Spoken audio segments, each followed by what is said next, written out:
This is Business and Economy Network. Hello viewer, do you know the strategic importance of the small and medium scale enterprises in a growing economy can never be emphasized? What is happening to the SMEs today in Nigeria? Remember, they form the backbone for industrialization of any modern economy around the world. Welcome to your program. You are watching Business and Economy Network. Those of you around Nigeria in various states, Abuja, Port Harcourt, wherever you are watching this program from, I want to say thank you so very much. And those of you actually watching via the online channels, I want to say thank you so very much, an honor and privilege. Now, the strategic importance of the small and medium scale enterprises, they are very key, like I just said. Now, for the program rundown today, we are looking at companies that have evolved at small and medium scale to where they are today. For Spotlight, we have the Managing Director, Chief Executive Officer of STINE Industries Limited. These are makers of the popular Anambra rice. Yes, popular Anambra rice. And not left out too, for special report, we have the founder and Chief Executive Officer of Elephant Group, also into rice production in Nigeria, because we are looking at food security, and especially within this period of you're tired, you have to eat something. But not left out, for Straight Talk, we have the president and founder of BEEPMAGNET Group International. They are into ICT and blockchain technology. It's going to be an interesting watch. I'll be back after this time out. Don't touch the dial.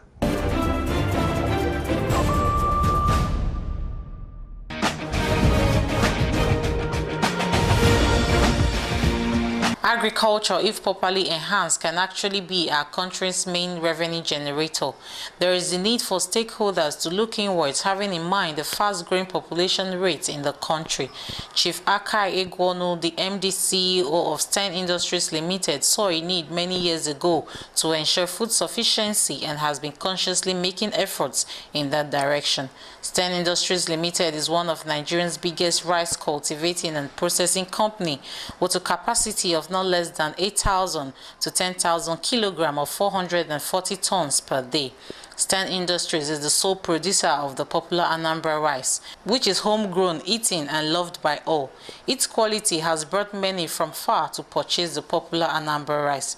If we as a nation, the government, and the people continue in this pace, there is hope that food sufficiency will be possible by 2020.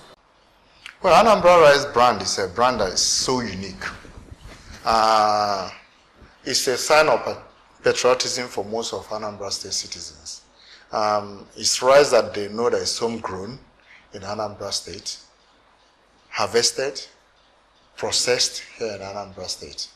It's unique. The taste is equally unique. It's the rice that every government official consumes in their homes. They go out to any land to buy Anambra rice. So it's one rice, that's the rice I eat as well in my home. So it's one rice that we're also proud of in Anambra State. The quality is so unique that people come from far everywhere looking for Anambra rice. Maybe 2022, there should be. If the government continues with this pace, if there's no drop in the assistance, and the government is learning from their mistakes as well, the CBN is equally learning from mistakes, they're all eager to move the agricultural sector forward. The value chain, they are all eager to move it all forward. So I reckon 2022, we should be having self-sufficiency in food, especially rice. I'm sure in the next 1 year or two, the other governments will toe the line. Reason for this is the other organizations like INEC and rest of them, they're not under Anambra State government, but they all buy rice from us. They're cooperatives. In fact, if you look out there, you still see them collecting their rice. So all those other government parastatals that are federal government linked, they're all buying local rice. So I'm sure it won't be long before the other government will start keying into the local rice project. It's something of so much concern to all the rice millers. If you go to every nook and cranny of Anambra State, even the most remote part of Anambra, you see smuggled rice. We use the term smuggling as if it's being smuggled. But it's a free port where you have hundreds of trailer loads, thousands of it going in every day. That cannot be called smuggling. You see bikes, all of them carrying 10 bags. You see about 1,000, 2,000 of them strolling into Nigeria. That cannot be smuggling. The custom officer defending the fact that custom officers are being paid low, that they live among the smugglers, and what have you. That obviously is not is a thing of worry to us. It worries all the rice millers.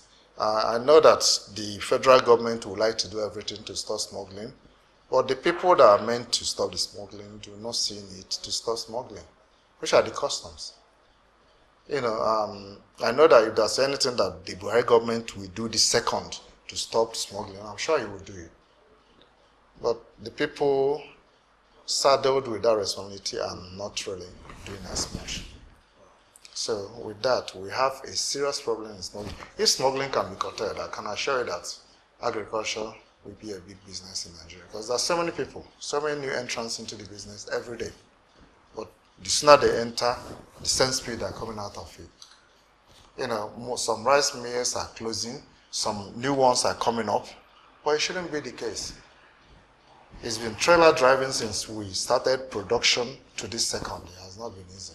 Nigeria consumes between 6 to 8.5 million metric tons of rice annually. Presently, we have about 3 million covered by local rice mills. We still have a long way. The gap is still large. That can be narrowed down if we try to eradicate smuggling somehow. Because what that will now mean is that there will be more profit for those participating in the agricultural sector. And then you have more new entrants into the agricultural value chain that within a short period of time, that gap will bridge. If you take, for example, a family, the father is into farming, and then the offsprings of the kids are somewhere in Lagos dealing on spare parts or what have you. If they know that if they come back home and partake in agriculture, that they will feed their family, maybe live in a comfortable flat, drive a comfortable car, of course they wouldn't like to be in Lagos with all the traffic and what have you there. They would rather want to come back home, eat fresh food and all that. So I reckon it won't be long if they start noticing that there's actually profit in the business. That's the main key that will drive people back into the agricultural sector. We have take for most of them. They already have their market. So once you cultivate, you already have your market. Your other supplier will come and pick it from you. Once you call us, you have money for the rice within hours. We'll either do a direct transfer for you. So the farmers in Anambra State has it all well cleaned up together, packaged by the governor. Once you're finishing your cultivation, we are there to mop up whatever thing you cultivate. And once we finish our milling, the government is there to mop it up for the civil servants in Anambra State. So it's a win-win situation for all, from the farmers to the millers to the government. And by that way, the government is equally creating employment, creating food security for Anambra State citizens and all that. Like if you go to every family in Anambra State today, most of them has 2-3 bags of rice. Every civil servant in the state has a bag of rice. Every pensioner. We are not even in December yet, and they all have rice for December. So you can see why the market, everything seems to booming in Anambra State. It's just those little holes that the governor is, the governor is really doing so well. If you go on social media, you see so many people praising the governor for the rice that he's distributing. When you know that at least you have food, so you can start thinking of other things. But where you're coming back home, believing that there's no food to eat, hungry man, you know what it is.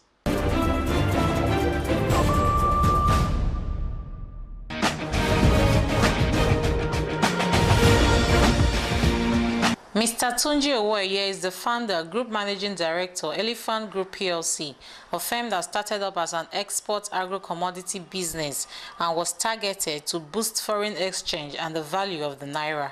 Presently, the firm has dedicated its resources largely to the business of food production, processing, marketing, and the distribution of agro-commodities, especially cassava and rice. In a chat with the founder GMD, who shared his views on some challenges faced by operators in Nigeria, he said the problem of competition from foreign rice products that are cheaper to locally produced rice, considering transportation to the market, non-availability of power to our local operators, availability of seeds and fertilizer, to mention a few. There is the need to close the gap between the high growing rates of population in Nigeria and the level of food production. Well, most of the markets, but I'll be very frank with you. From time to time, we run into the bumps of, having to compete with small good cargo. And at those points, we hold back because, you see, we can't compete with small good rice.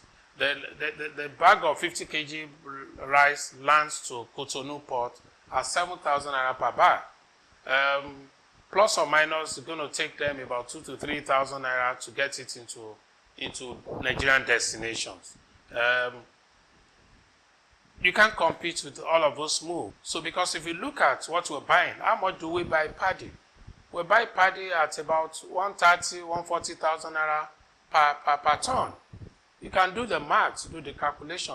And you can't blame the farmers.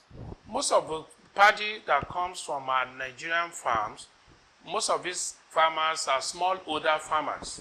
They are not plantation farmers. It is only plantation farmers that can take advantage of the mechanized nature of their processes to reduce costs. I mean, around here, averagely, it takes about $3,500 to $4,000 per hectare to clear land. And if you're going to do that on per hectare basis, the cost of input, the cost of fertilizers, the cost of seeds, all of it is put together, cost of clearing, cost of herbicides, they're expensive. So you can't really blame the Nigerian farmer for the price of their paddy because it's because of a cost. So when we buy from them, we assist them, we support the farmers to buy from them so that they can go back to the farm to go for another, cropping season. And when we buy that, don't forget also that most of the times when we're producing this thing, look at the cost of transportation, from a farm gate into the factories. Look at the cost of diesel because most of the times we operate on generators. And these are things that, that incremental costs that, makes the locally produced rice more expensive than the imported one. So what do we have to do? And there are quite a lot of things that can be done, but we believe that, yes, it's a sacrifice. As operators, it's a sacrifice. We believe in our country.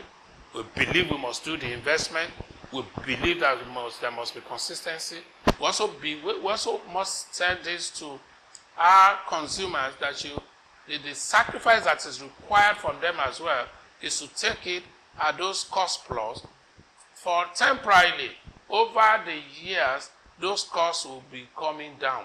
As our farmers master when they have a mastery of their production cycles, production costs, as more and more mechanized farms are being introduced, into servicing the processors, as processors begin to reduce and have efficiency of processing and marketing, of course, that will have an impact on what the cost will be to the consumers. It's an industry that we played in 25 years. We're not just playing in this industry because there are opportunities in the industry. It's an industry we have passion for. We believe in food security. We believe in being major parts of solutions to agri-business across not only Nigeria, across Africa. We played in a lot of geographies. So where a purchase of paddy is to mill them into table rice for consumers, and so as to alleviate hunger. We're grateful to God that God has found us one of those few people that are able to do that and to make rice available to our teeming population. And we do that from harvest to harvest, and we'll continue to do that with the support of government in terms of policies, with support of the likes of central bank, because they have a deep understanding that, intervening in this critical sector has significant consequences, positive consequences in helping the economy and reducing, flow of foreign exchange. Well, quite frankly, I'll tell you, from the last regime to this regime, I haven't seen a change in terms of policies. Maybe what we'll probably see is that there have not been serious activities, maybe because of a recession and the cash flow that's not available. It's the first time that we've seen a maintenance of consistency in those policies, other than some of the schemes that have been run, that they were running before, are actually not running now. I understand because of from a funds, funding perspective. Yeah, that there's a political will. I've said that policies can be better. We have to keep fine-tuning our policy. For instance, what we want to see done, done right now, that's been on. We must take a hard stand on how to deal with the issue of smuggling. And when we talk about smuggling is not only about rice; it's about all commodities.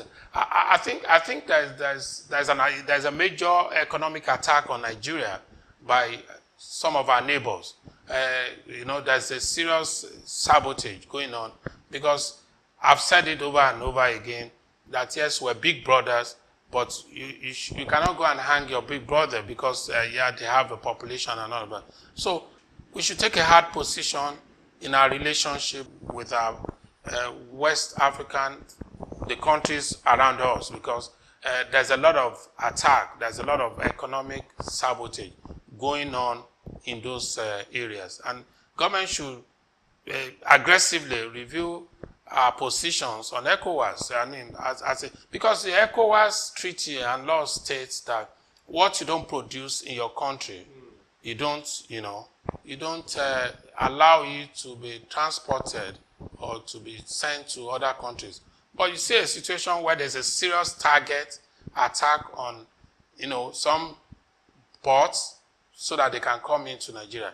And most of the times we blame customs. Customs is overwhelmed. They have limited number of resources and men, and I think what we need to use to fight this battle, you cannot fight that battle with gun, but we must fight that battle with policies.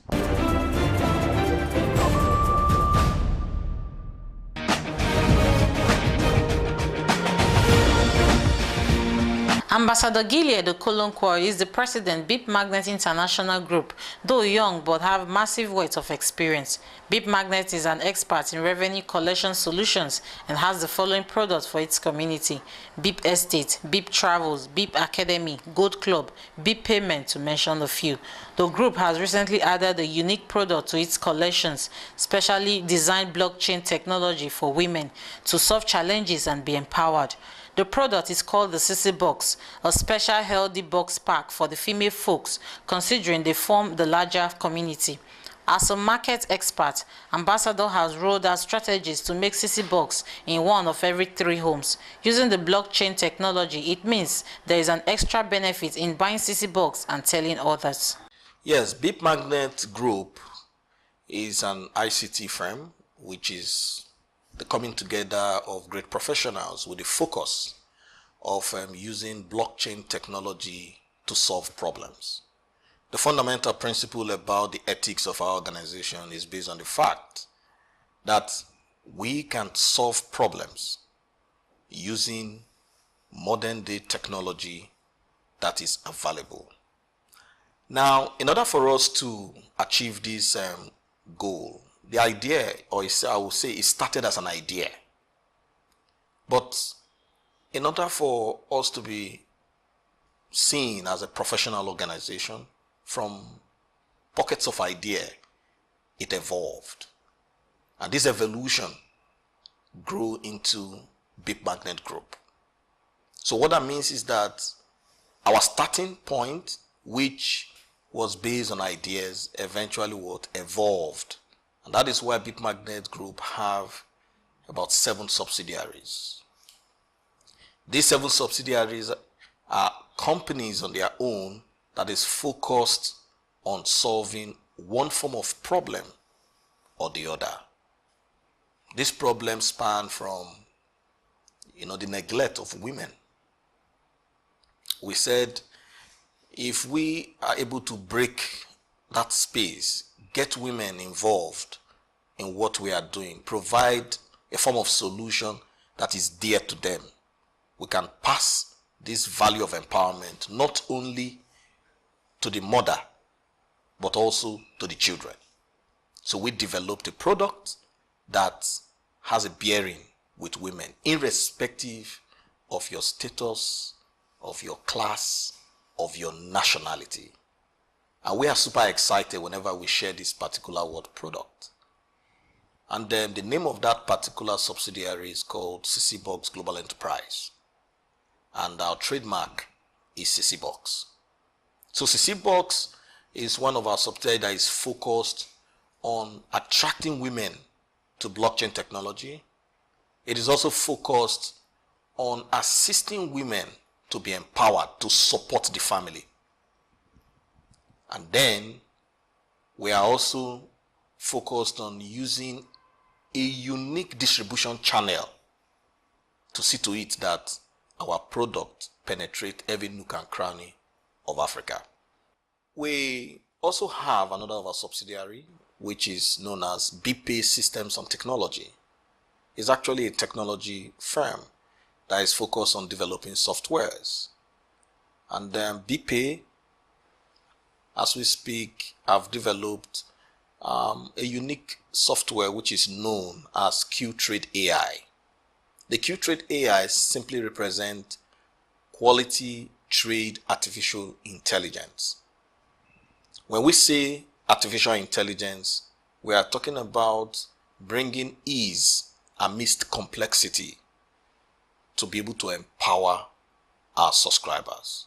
So what we have looked at is, what is that particular space that is connecting the world? And of course, we discovered that the largest financial market is Forex. There are many people today who they want to acquaint themselves with this education, knowing that big corporations that exist in the world, those in the financials, our banks, the stock market, they understand and they play around this, pay so much to get information. But then, is this market very easy?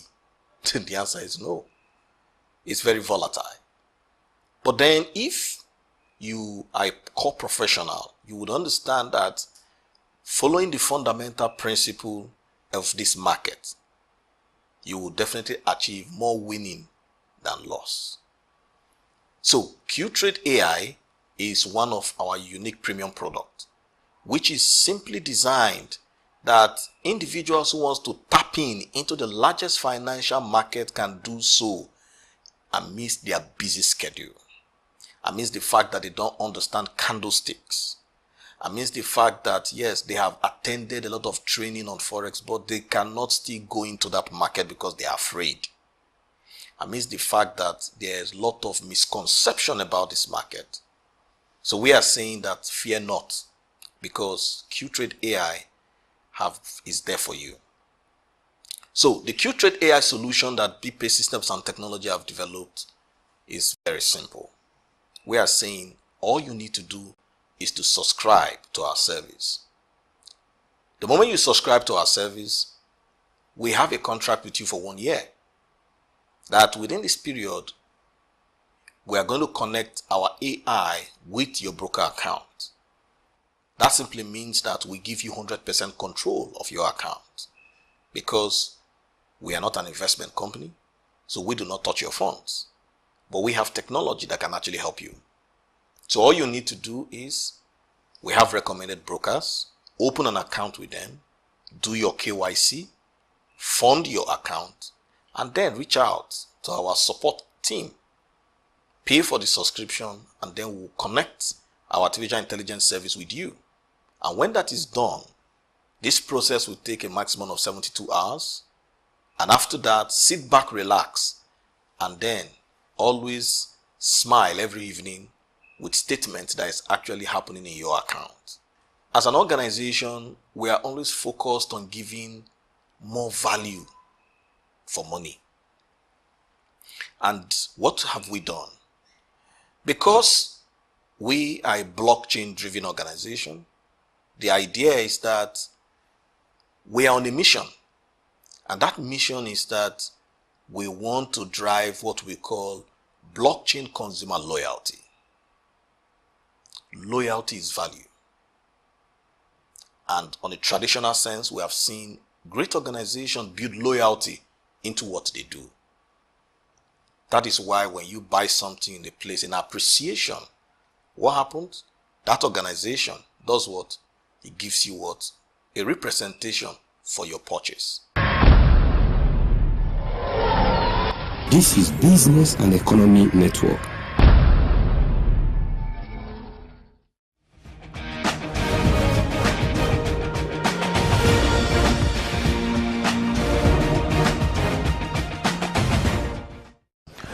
Well, viewer, this is the size of the program for this week. I want to say a big thank you to each and every one of you, and those of you who have called in, and those of you who have sent in emails and making inquiries. But I want to say this to you: never you be discouraged.